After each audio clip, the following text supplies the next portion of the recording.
اگر الان آقا رهبر نبود، به عنوان بزرگترین اندیشمند قرن، هر روز جملاتش و صحبتهای او در مهمترین دانشگاه‌های دنیا داشت تدریس میشد.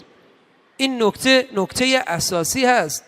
شما نگاه بکنید، 1% دانشمندان برتر نانوی دنیا که ایرانی هستن میان دیدار آقا.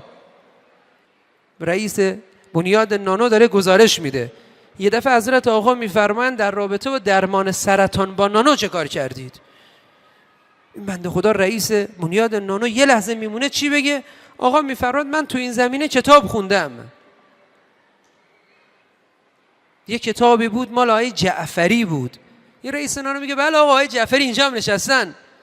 بلند میشه آقا میفرماند آقای محمود رضا جعفری؟ میگه بله آقا. رئیس نانو میگه آقا شون مشهدی هم هستن. آقا میفرماند نه بوجنوردی هن. شما میزان تسلط یک شخص رو نگاه بکنید.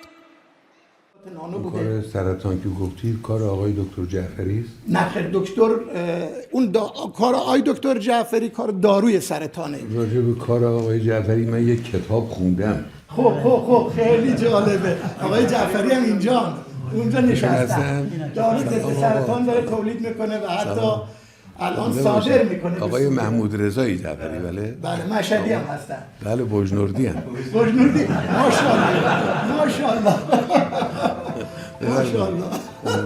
بله یک کتاب درباره شما خوندم. ماشاءالله.